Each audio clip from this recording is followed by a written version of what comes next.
Пирогымызды дайындау үшін алдымен қантты және жұмыртқаны, бір шымшым тұзымызды қосып араластырып аламыз.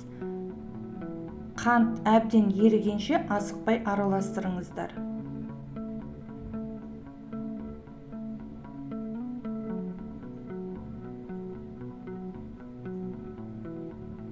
Осы массаның үстіне сұйық май және бөлме температурасында жылы болып тұрған сүтімізді қосып, тағы да араластырамыз.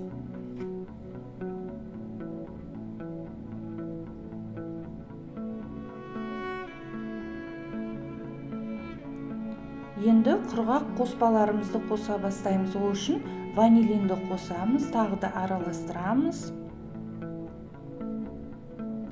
Қамырымыз жеңіл әрі жұмсақ болу үшін міндетті түрде ұнды қопсытқышпен қосып електен өткіземіз. Және түйін қалмайтындай біркелкі масса болғанша жақсылап араластырамыз.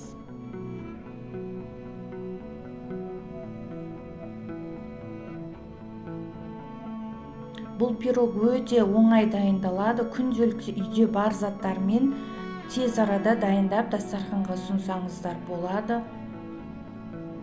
Арасына кез келген жаңғақ түрлерін, мейіз, алма, банан, құлпынай, қысқасы үйде не бар, кез келген затты қосып жасай бересіздер.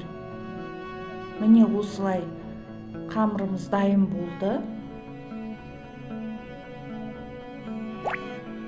Енді пісіретін қалыпты дайындаймыз.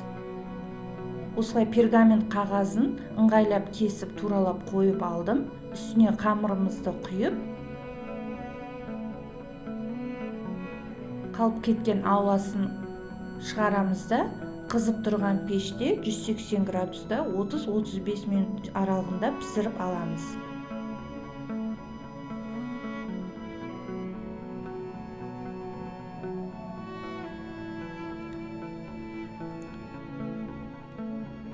Қалыпқа май жақпасаңыздар да болады, себебі міне менің видеомда көрсетілгендей өте оңай, бұзылмай, сол күйінде алынады.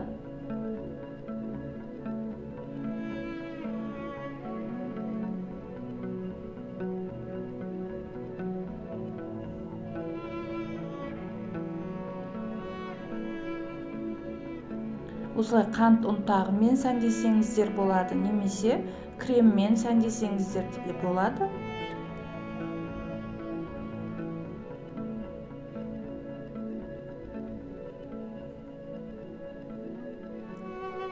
Көріп тұрғандарыңыздай арасы өте жұмсақ болып піседі және сырты қытырлап тұрады. Сіздер дайындап көріңіздер, ал мен келесі рецепт түсіруге дайындаламын. Кездескенше сау болыңыздар.